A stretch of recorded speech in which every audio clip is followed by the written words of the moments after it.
All right, so good morning, good afternoon, or good evening, depending on where you're calling up from. So welcome to day 2 of the Global Green Growth Week 2024. My name is Ponsavan Latmani, and I'm the Regional Technical Lead for the Pacific Green Investment GGGI based in Fiji. So in this first session of day 2, we will showcase and discuss the work in the Pacific around implementations of energy policy targets and programs through collaborations, partnership, and access to climate finance to support sustainable transitions of renewable energy in the regions. So there will be 2 key agenda items for these sessions, with the first one mainly for country presentations around renewable energy projects and programs in 3 Pacific countries to highlight progress and some investment opportunities. Secondly, we will have the panel discussions from with panelists from various organizations in renewable energy space and climate finance architectures. So to formally begin the first sessions, I'd like to invite Ms. Katerina Sikelaskis, GGGI Regional Director to the Pacific, to deliver her opening remarks. Katerina, the floor is yours. Thank you very much, Key. I hope you can all hear me. Well, welcome everyone. Good morning and good afternoon, and from wherever you're joining across the world. So we're here today to talk about renewable energy in the Pacific and what it takes to accelerate the implementation of renewables. The Pacific Island countries, as we all know, have set very ambitious targets for renewable energy implementation. Many countries targeting 100% renewable electricity. At the same time, those targets are reflected in their NDCs. And those nationally determined contributions are conditional upon being able to access finance to implement the actions needed. The NDCs focus a lot on renewable energy and energy efficiency, and we're going to focus on that here today. But in the Pacific, it's not about mitigation necessarily. What's important is energy security for development, for economic development. So in the Pacific region, there are 3 very important areas. One is transitioning to renewable energy for on-grid electricity. Another is improving access to electricity in remote and rural areas.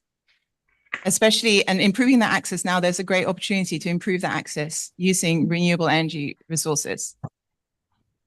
And then finally, the need to enhance electricity infrastructure to make it resilient to the impacts of climate change and sustainable in the long term, putting in place new operational and business models with utilities and the private sector.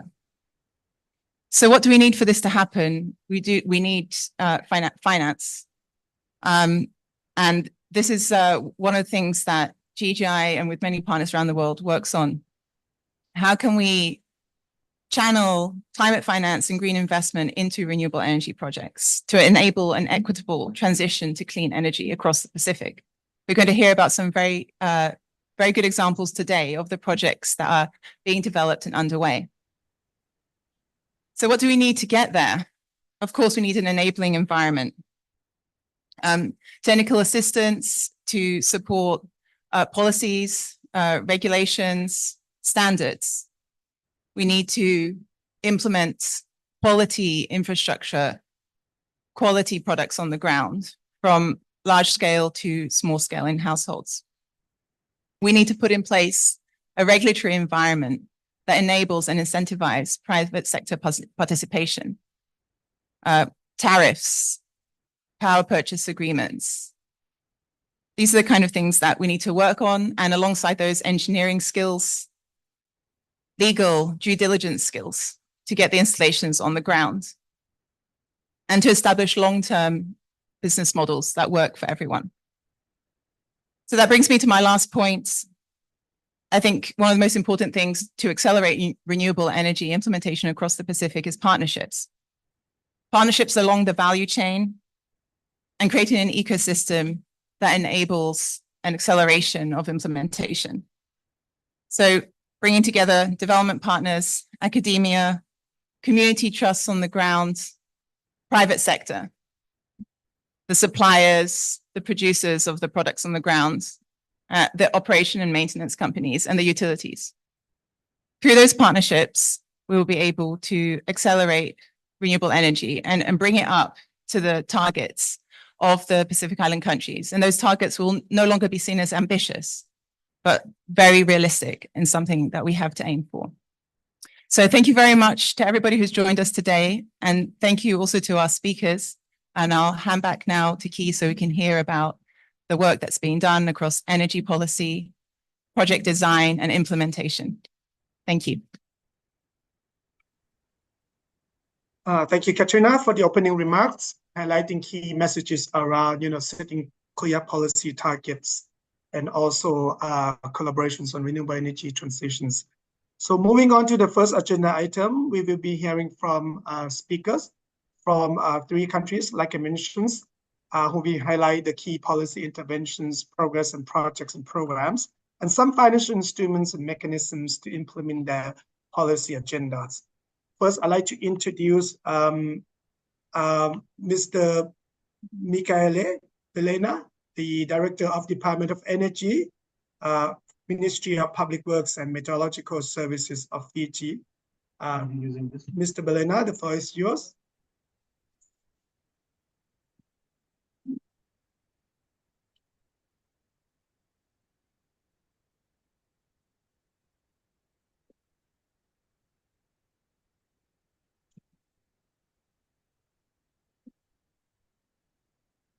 I'm not going to share this.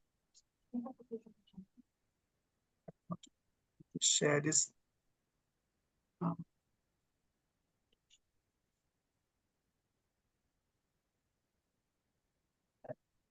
This one, right? This one? No, this is the slide mode. Yeah.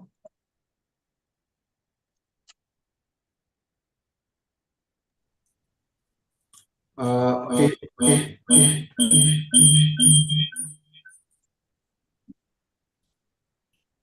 Once again, good morning, everyone.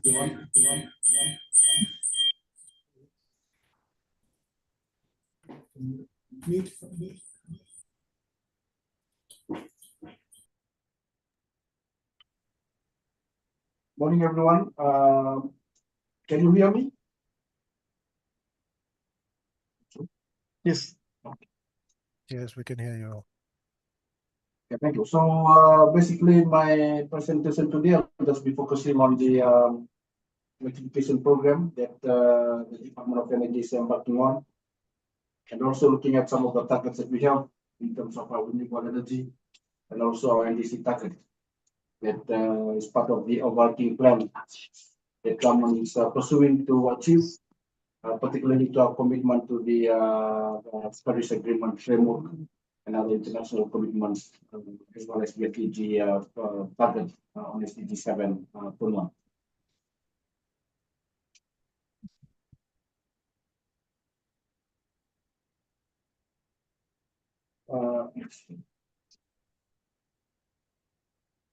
Okay, for Fiji, just like any other country, we have a number of planning documents that are all linked to our international commitment. We've developed a number of key strategic planning documents on our national determined contribution. Also looking at the low emission development strategies, together with the supporting documents in terms of our investment plans at the national level, and trickling down to the subsector level, particularly for the energy sector. We have developed our national energy policy, which was endorsed by government early last year. We have subsector policy in terms of electrification program, and also existing legislation that are part of that support the implementation of the energy program. We have a Climate Change Act, also looking at our Electricity Act of 2017, which is very much focusing on the work that is carried out by our utility company, Energy Fiji Limited, which is the sole utility company that we have in Fiji. And most of these plans are aligned toward the SDG target till 2030, and our low emission development strategy sets a target for us to become net zero by 2050. Just looking at the energy sector, in particular, some of the targets that we have. We have our looking at the key indicators, part of the SDG 7.1 target, our electricity access. We are sitting at around 98%. So the target is for us to achieve 100% by 2029. And also with that, in terms of the various forms of electrification program that we run, we have those that are connected to the grid, more than 80% of the customers, and then other intermittent supply, particularly looking at solar systems and even other renewable energy, micro hydro projects. And the other target that we want to achieve, which is really also plays a really at the core of our NDC plan, is looking at our renewable energy target. Currently, we're sitting at around 60%, and we're planning to progress it further to close to 100% by 2029. Very ambitious target, and government is working together with the utility and other key stakeholders, private sectors in particular, for us to achieve this target. And with that, we also have other programs that we are running in terms of supporting our electrification program. As I mentioned earlier, we have a few micro hydro projects, and now we are trying to transition them to more sustainable projects, looking at solar diesel hybrid. And not also in terms of our energy performance program, basically looking at the supply side. We have programs in place regulating the importation of these electrical appliances. So the target for us is to expand further, incorporating other electrical appliances into the program. The next slide, I'll just be very briefly showing you the spread of looking at the communities in Fiji. The red dots that you can see actually shows the coverage of our networks. As you can see that for Fiji, we have 4 main islands that are serviced by the utility. So those communities outside of this on-grid networks, they are being assisted by government. So the target for us now, as I mentioned earlier, that we still, in terms of the transition that we are working on, is to provide a more affordable supply to those that have intermittent supply and those that still don't have any electricity supply at all. So that is basically the work that government is doing together with our partners, trying to provide them with a more affordable and reliable solutions in terms of the electricity supply, particularly for those that are located in the remote and maritime communities. Maybe just talk a little bit about this program that we are running here in the government. It's called the Fiji Rural Electrification Fund. Actually, the funding, the purpose of this FREF is to basically support government in its effort to provide electrification program to our rural maritime communities. So the FREF it serves as a vehicle, special purpose vehicle for government to to support those communities with the development of hybrid system, particularly on solar diesel with BESS, battery energy storage system. So this will support or assist communities that are having intermittent supply to provide them with a more affordable electricity support. And with this FREF program, there are two purposes. One is to the FREF will assist government to raise funds, working together with our bilateral partners, raise funds to support government.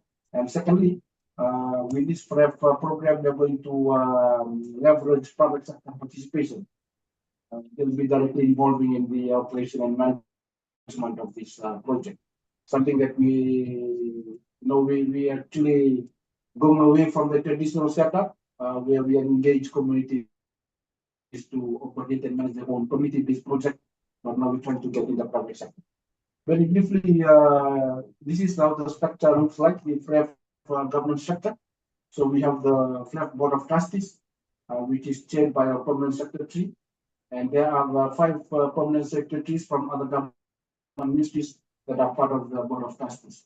And then we have the Technical Advisory Committee, which consists of government, private sector, and even looking at our bilateral and multilateral partners that form this advisory committee. Basically, their role is to look at the overall operation of the FREF and provide recommendations to the Board of Trustees for their approval and endorsement.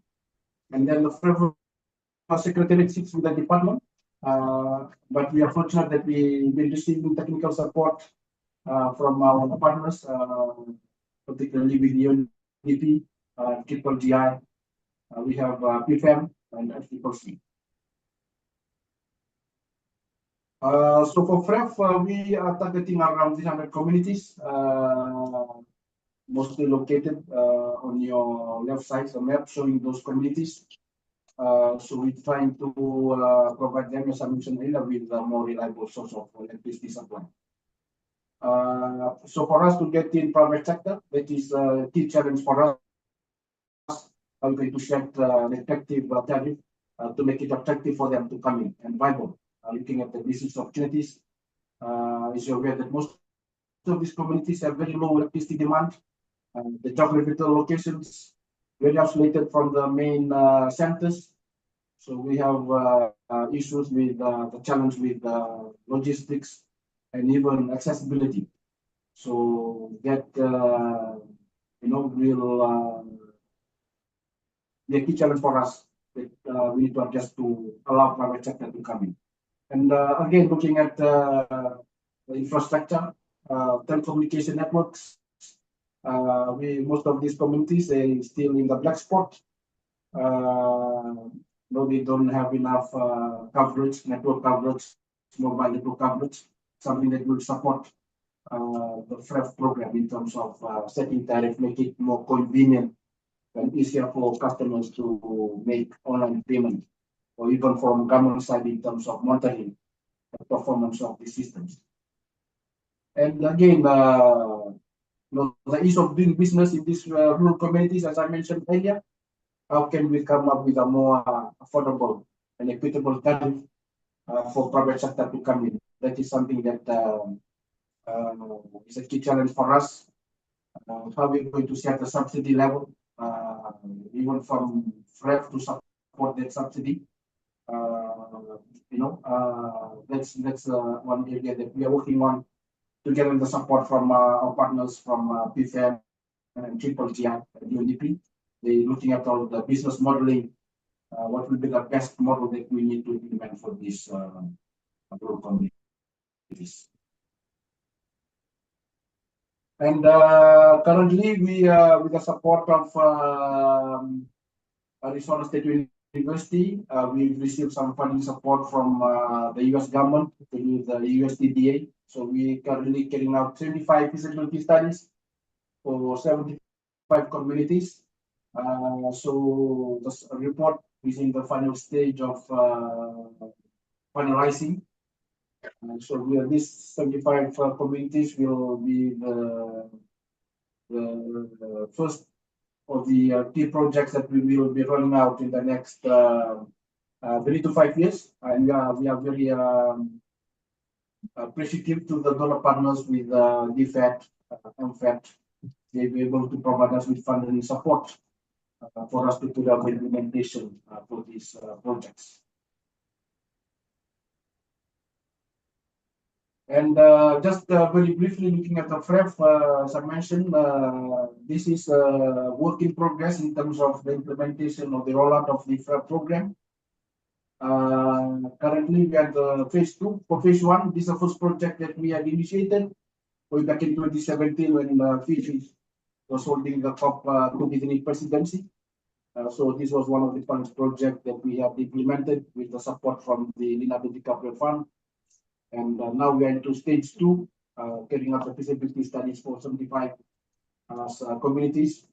And then we are going to roll out the program where we need to target the remaining 300 communities, and hopefully we are going to get more support from donor partners. Even looking at private investment, those that are willing to come on board and support the implementation of the program, there is always provisions for them to come in. And that's what we are developing at the moment with the business modeling. We are able to assess the market, look at what we have currently, and what will make economic sense for the private sector to come in terms of operating in this business environment.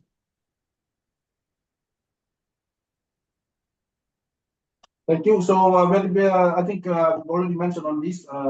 As we move forward, we just need to work together with our donor partners and how we can attract more investment, and also making sure that we set the right business model for this program.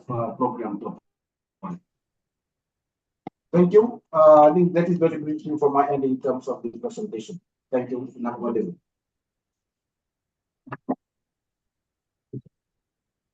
Thank you, Director Belina, for highlighting the work in Fiji, especially this, Fiji Rural Electrification Fund to support renewable energy projects. So our next presentations, I'd like to invite Ms. Buaina Lepa Tuaita, the Assistant Chief Executive Officer for the Renewable Energy Division's Ministry of Natural Resources and Environment of Samoa. Ms. Tuaita, the floor is yours.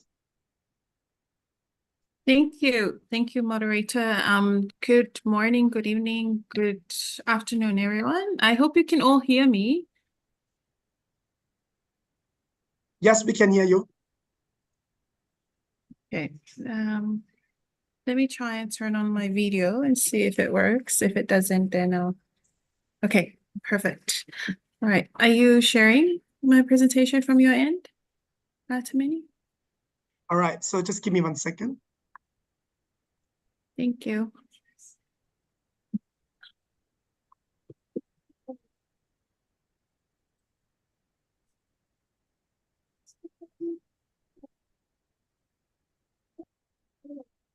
Okay, well, it's great to see you all. Hi, Katerina. It's lovely to see you, and also everyone. Hello to. It's good to see you, Katerina. In such a big room with empty, but it's good to see everyone online. Okay, just while the slides are coming up, just a brief introduction of myself. My name is Toyata Penduwili, currently the Assistant Chief Executive Officer for the Renewable Energy Division of the Ministry of Natural Resources and Environment. It's great to have this opportunity to share with you Samoa's story in terms of its renewable energy investments and ongoing developments in the renewable energy space, as well as energy efficiency and the upcoming projects as well. So Samoa's transitioning towards renewable energy. It's I really like the green growth in times of uncertainty theme. I think it brings out where we are at the meantime in terms of our transitioning as small island nations. We're moving towards this.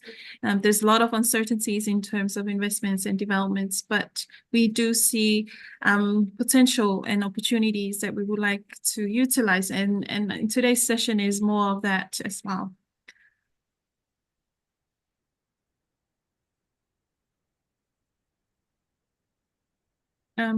Okay.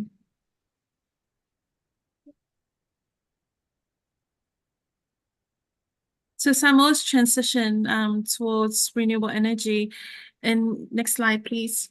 It's all started from its first and second NDC. Second NDC for Samoa looks at its mitigation and adaptation targets. As Katarina mentioned and before in her keynote, we're very ambitious with our targets, and Samoa aims to reduce greenhouse gas emissions within its mitigation by 26% by 2030. This is compared to the 2007 levels. Within sector-specific targets, we look at energy sector of reducing emissions by 30%, the waste sector by 4%, as well as the Afolu sector by 26%. Under the adaptation sector, we have sector-specific target as well, and that looks at expanding areas under mangroves by 5%, and also looking at expanding areas under the agroforestry land areas by 5% relative to the 2018 percentage. So there's been a lot of current projects that are ongoing right now, but also other projects within MNRE, as well as all the other ministries, government ministry and other partners that are doing, all working and contributing towards these targets. And we've made some significant advance in coping with the climate change and natural disasters with the donor support, and we hope to use this as in terms of funding to support our climate targets as within our Samoa, within our second NDC, or within the Samoa's NDC targets. Next slide, please.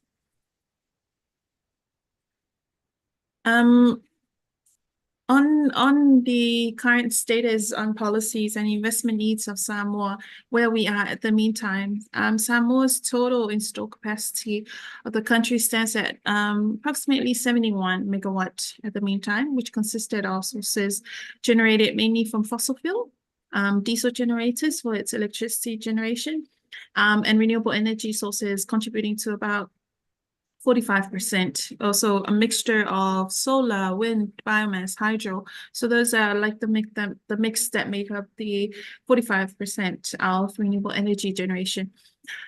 Due to the high reliance of imported and volatile prices of oil and fossil fuels, as we all know, the current tariff stands at about 39 cent USD, and which is in comparison with the other countries in the Pacific, such as Fiji, it's much higher, so it's a bit expensive. As such, but we're working towards making sure that we do have renewable energy. There's a continuous mix of renewable energy sources to help with this, with the generation at the same time. So Samoa has set its national RE target of 70% RE use by 2031. And in doing so, the current rates of tariff are expected to reduce from 39 cent to about, approximately 10 to 12 cent kilowatt per hour. The policy says, as you've seen there, it's highlighting one of the key policies in place that will help Samoa reduce its greenhouse gas emissions. As I have mentioned before, it's NDC targets, but also we have set a guideline, also known as Samoa's NDC implementation roadmap and investment plan. But we have also developed a low emission development strategy for Samoa, highlighting our key strategies for the next 5 years, as well as the next 10 years. And so we have also developed a national renewable energy policy, which is still in draft. We're yet to launch that. And this policy helps and guide with our RE investors who wants to invest in Samoa in terms of what they look out for who to go to, like who to contact when they want to invest or set up a solar farm, who to contact within the electricity utility, and etc. within the energy sector. We also have our Samoa Energy Sector Plan, which was launched last year, and that looks at the developments, what are the priorities for the sector for the next 5 years or so. And all these are aligned with our national target as well as our NDC targets as well. And lastly, so of all these policies and guidelines and strategies in place, we do have our overarching national guideline, national pathway development of Samoa, which guides all these priorities and investments. And within that BDS for Samoa, it has this national target of achieving 70% REUs by 2031. So overall, we have this policy in place to make sure that by 2031, we have reached 70%. Of the total investment that we want from the needs for the whole of Samoa in terms of reducing our targets, we're looking at 135 million USD that we currently need for our investments. Next. Project highlights. At the meantime, there's been a lot of engagement, a lot of bilateral engagement with our donor partners.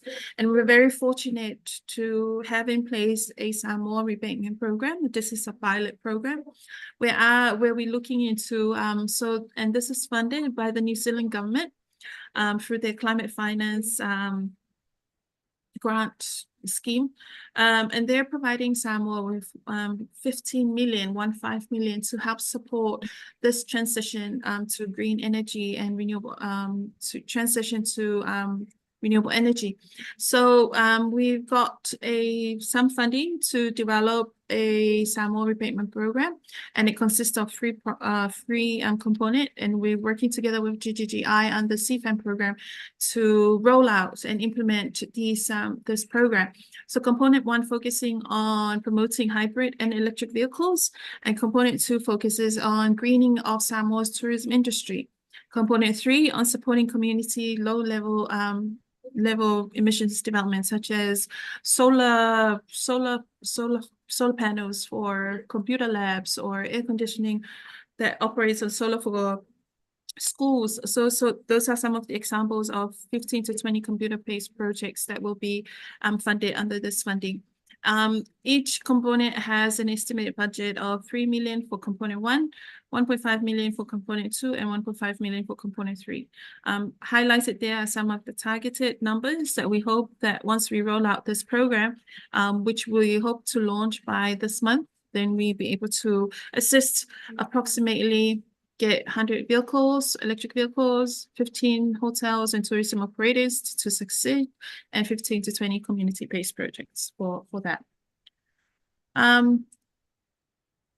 Furthermore, on project highlights and what Samoa has proposed and has started discussions on, Samoa, we worked with our colleagues from Electric Power Corporation, as well as the support of GGGI, to develop a project proposal that was submitted to the Mitigation Action Facility for their support. And this was a 3 megawatt floating solar and 1 megawatt battery energy storage system for at Afulilo Dam. Unfortunately, it was a very sad story that we didn't get any support. I think we lost a few points. For some reason, we did not meet in some of the conditions within the Mitigation Action Facility guidelines. And that was a disappointment for us as well. However, we will still use this opportunity that we have developed these proposals, and we will use it to seek other donor partners that will be able to support us. From the Mitigation Action Facility, they said that it's a very competitive process, which we will be taking it up as a government in terms of our bilaterals with all the other donors that are within the Mitigation Action Facilities. We understand that Denmark and Germany and EU are part of this. So we'll be taking that into terms of our bilateral discussions, so we can have a bit of more talks on it, because it's a very unfortunate situation for SIDS as well, especially for Samoa, because of the efforts that we have put in terms of the developments of this proposal. Anyways, on the 6 megawatt ground-mounted solar for installation in Savaia, that's also in the pipeline, and the 10 megawatt battery energy storage at the Savaia site. And this is owned by EPC and funded by ADP. The impacts of all these projects, highlights, and the components will add on to enhancing the renewable energy capacity of the country to reach from 34% to 70%, and also looking at the total investment and the overall aim is to reduce the cost of electricity for our people, and that's what we're looking at, that those project highlights. And that's it from Samoa's story in terms of its transition. Hopefully we can share more information and also learn from this webinar as well. Thank you. Thank you, Ms. Tueta, for sharing with us progress in Samoa, especially these new pipeline projects targeting to involve private sector investment as well. So we are short on time, so we're just gonna jump to the next sessions of the in our agenda. So for this session, we're going to have a panel discussions. And for this, I'd like to invite Mr. Norbert Mas, who is the GGGI country representative to Fiji, Kiribati, Vanuatu, and Tonga to be the panel moderator. Norbert, the floor is yours. Thank you, Keith.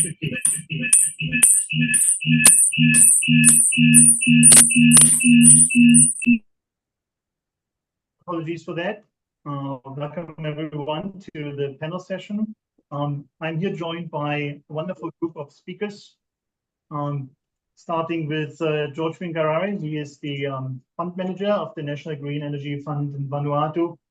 Katerina Singalakis, the GGI Regional Director for the Pacific, as well as Sandra Anderson from DFAT and Professor Nathan Johnson from Arizona State University.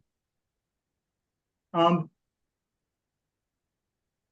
Pacific region, and I would like to start perhaps, George, with you and your experience having led the NGEF, the National Green Energy Fund in Vanuatu for many years, and having rolled out successfully activities and programs.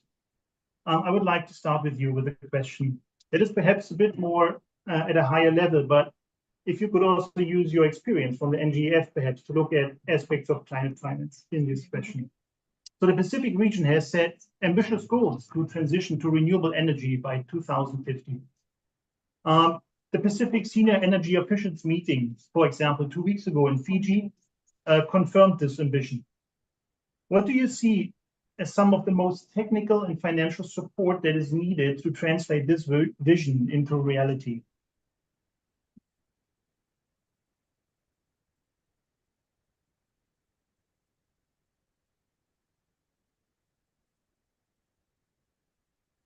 George, I'm afraid you are muted.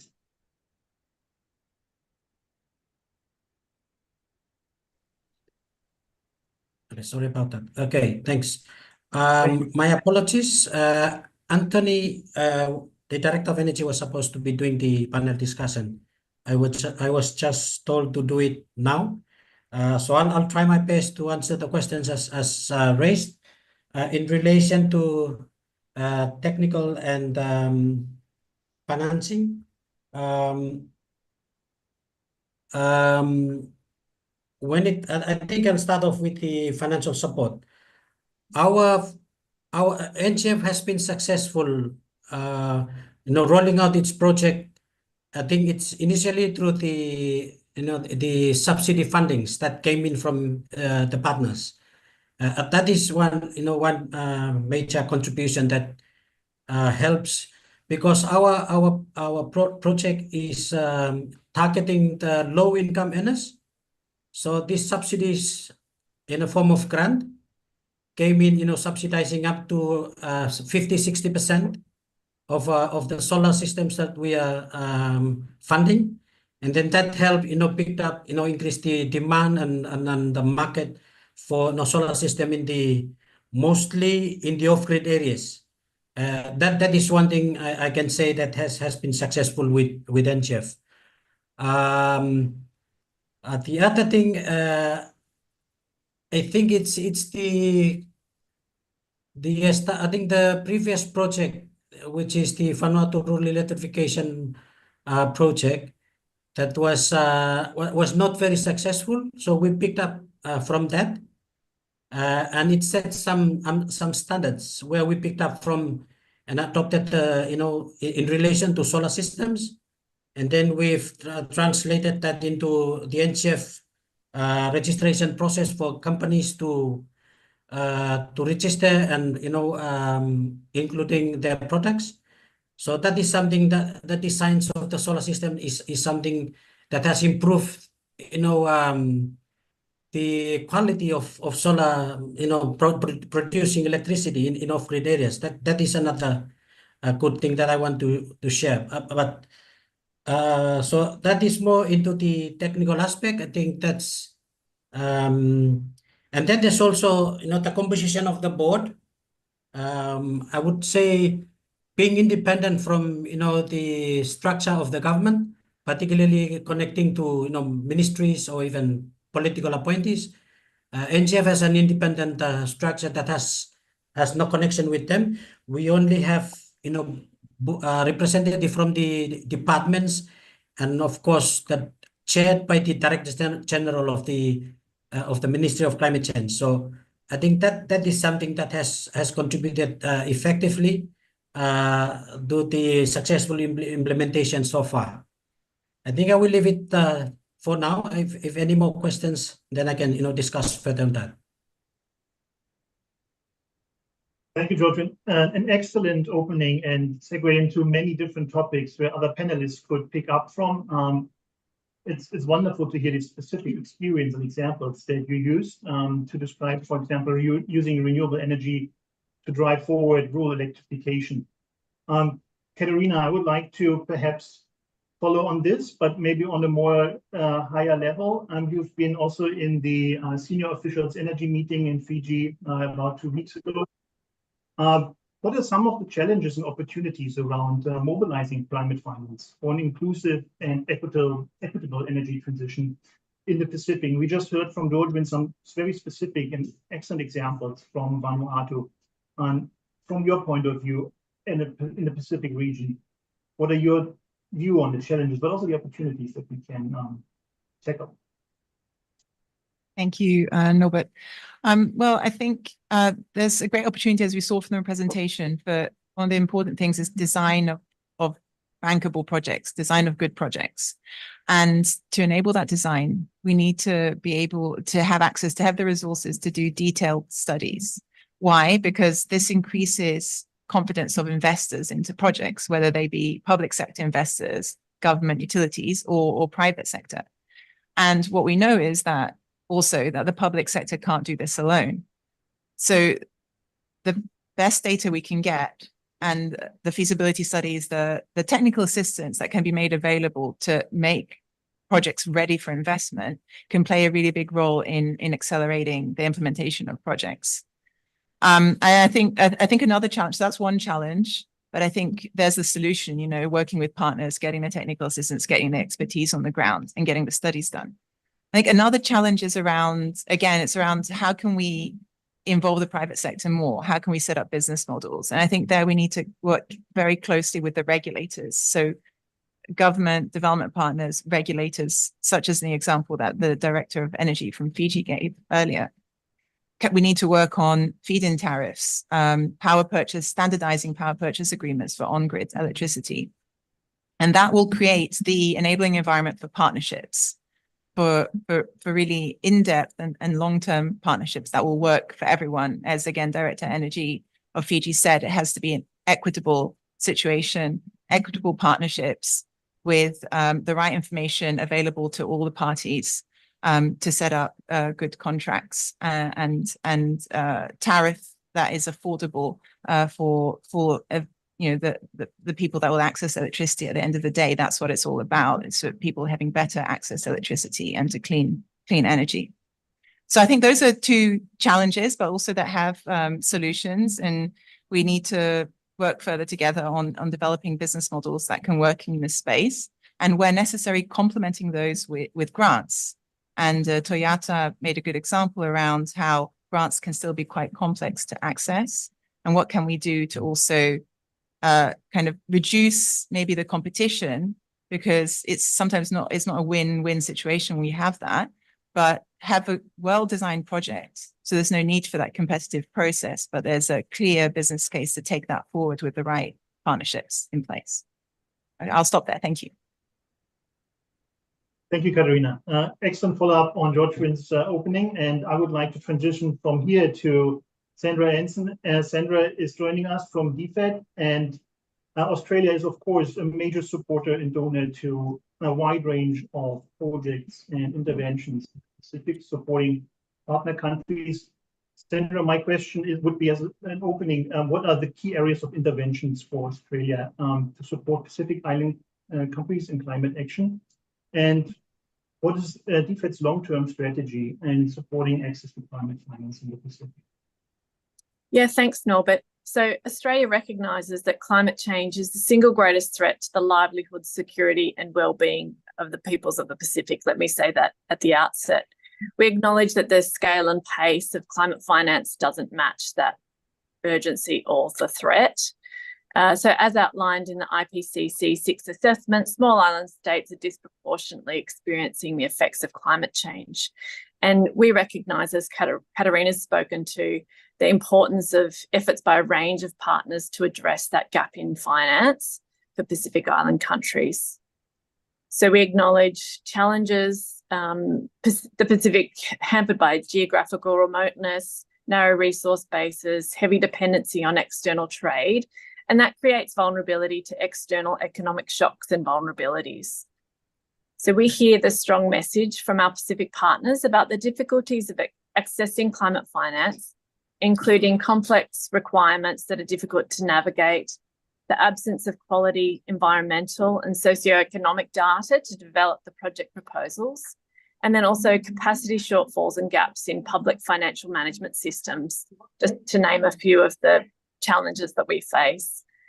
So Australia's taken significant steps to strengthen our climate finance and to ensure that it responds to Pacific priorities. We're helping the Pacific better access international climate finance and bolstering key regional organisations who are really central to the region's response to climate change. Importantly, we're listening, learning and working together on Pacific-led and Australian-backed solutions. Where we have opportunity to do so, we're also encouraging other donors to take this approach. Some recent research from Australia's Lowy Institute, they found that the Pacific's seeing a vastly more donors delivering a similar quantity of aid in kind of thinner slices. And the fragmentation of development matters because each development relationship, regardless of its size, imparts some administrative burdens on small bureaucracies. So we're backing Pacific leadership through our foundational contribution of $100 million to the Pacific Resilience Facility. So as a Pacific-owned and led managed financing facility, the Pacific Resilience Facility will provide grants for climate adaptation, disaster preparedness, nature-based solutions, and projects that respond to loss and damage. The PRF will operate as a trust with the earnings from the capital base funding community-based projects. So alongside this long-term regional solution, we're boosting contribution to global efforts through the Green Climate Fund and also advocating for better outcomes for the Pacific. We've worked closely with representatives from Cook Islands and Kiribati to ensure that the Pacific will receive an increase of over $500 million as part of the ADB's new pledging round. And we're also delivering climate finance directly, so supporting climate adaptation, resilience and disaster preparedness on the ground, including through supporting the Pacific's energy transition. We're delivering off-grid renewable energy partnerships in several countries with more coming on board, and we've got some solar projects in Palau. So we're also working with the Pacific in global fora, including on regional principles for issues like maritime zones and statehood in the face of sea level rise. To help countries prepare for disasters, we're supporting early warning and meteorological services through Pacific-led Weather Ready Pacific and the Climate and Ocean Support Program in the Pacific. So that's the latest iteration of our 30-year partnership in that area. And together, ambitiously, we aim to turn the world's attention to the immediate impact of the climate crisis in the region and to accelerate global climate action, seeking to host the UNFCCC COP31 in partnership with the Pacific in 2026. I think events like this are really important and invaluable to unpacking the climate change challenges facing the region and working out how we can best meet them. So we want to recognise the clear and consistent leadership of the Pacific in driving global climate action. The Pacific are first movers, and the region's demonstrated sustained and innovative leadership to push climate change on the global stage. So we recognise the imperative for increased and accessible climate finance and innovative financing that harnesses funds from a range of sources to support Pacific-led efforts. I think into the long term, we need solutions that are sustainable and fit for purpose, that aren't overly bureaucratic and that can be easy to navigate. We need to have efforts that are aligned and consultative and take on board the unique contexts and challenges facing Pacific Island countries. And ultimately, we need to work together to generate collective action on such global challenges. Thanks. Thank you, Sandra. I will not go into the summary, which I will leave to Katerina at the end, but I note, of course, that you underlined the need for flexible access to climate finance for different technology solutions, and that gives me with the transition to Nathan Johnson. Nathan joins us with a lot of titles. I go with Associate Professor for Arizona State University. Thank you for joining, Nathan. And my question to you is, how do you see the role of universities to help unlock access to climate finance and provide technology solutions for the region, perhaps with a specific view on public-private partnership models? No, that's great. Thanks, Norbert, for the phenomenal question. And it's great to be sharing the time today with wonderful colleagues, both as panelists and in the audience, and organizing the sessions today. And with universities, research laboratories, thought partners generally, there's a need to accelerate the energy transition, but with more than just technology. As I was really appreciative of Katerina, Director Mika, and others talking about, yes, there's solar and yes, there's storage, but what about tariff structures? What about permitting? What about the workforce and more? And at Arizona State University and universities, it's inherent in our nature to take a systems look at the entire piece, or the entire puzzle, I should say. And going from the 5 communities now electrified to 75 to 300 in that short time frame of about 5 years, we're going to have to confront these systems level issues to reach the pace and scale that we need to achieve the goals by 2030. And I think that's one of the roles that a university can play, is helping understand the linkages between these pieces and helping support and standardize the process to replicate blueprint designs and others. The other thing that we've brought as an institution is to decrease the cost and the time that it takes for techno-economic evaluations, sometimes called front-end engineering design, which for small-scale projects can equate to up to 30% of the overall cost. And for us, being able to use some of our methods and our work to decrease the time by 90% and the cost by about 80% of that first part of it, that's pretty substantial. And it also helps gain and grow investor confidence, because there's also, looking at out to 2030, I think is globally 240,000 mini grids are estimated of what's needed. About 40,000 have been built. So we got a really big gap to fill. And the situations that we're talking about today with Pacific Island countries are mimicked and mirrored around the world. And it's important to work with knowledge centers, ASU, GGI being in the Pacific, Caribbean, and elsewhere, to be able to share and permeate knowledge that collectively as a society, and I say this as a global society, we can move forward faster together. And so that'd be one of the values I'd say that we provide, but then also, we come as a partner. We're not a contractor, we're a partner, because when you set the goal right now and 2 years down the road, 4 years down the road, things are going to change, and we're with you every step of the way, supporting the decision making that is led by local partners. Thanks, Norbert, for the question. Thank you, Nathan, and fantastic answer from everybody. I have more questions than I can possibly fit, even if we had 1 or 2 more hours for the session. I will have to hand it over to Katerina for a wrap. Katerina, over to you. Okay, thanks very much. And thank you very much to all of our speakers. It's been wonderful hearing from you today.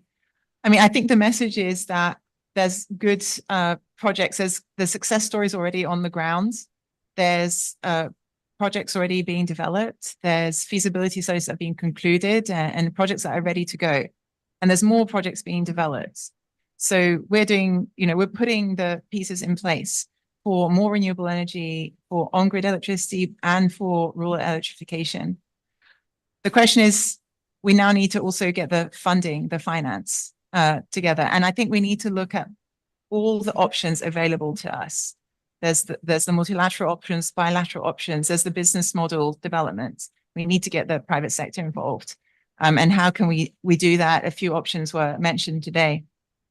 Finally, I think just to wrap things up, I think one of the most important things that I think pretty much everybody has mentioned is the need for partnerships, and that there's no single actor that can do this by ourselves, whether it's mobilizing finance, implementing on the ground. There's a value chain, there's different skill sets, and we need to bring those together. And the faster we can bring those skill sets together on the ground in each of the countries, under the leadership of the government, of the utilities on the grounds, and of the communities on the ground, the faster we can get the skills there on the ground to support them, the faster we're going to get more projects implemented and more renewable energy on the ground and more access to clean energy across the Pacific. So again, thank you very much, everyone who joined us this morning for this session. And thank you very much to the speakers and to my fellow panelists. And I hope you have a wonderful day and work on more renewable energy projects. Thank you. Thank you. Thank you, Bula. Thanks, everyone. Thanks, everyone.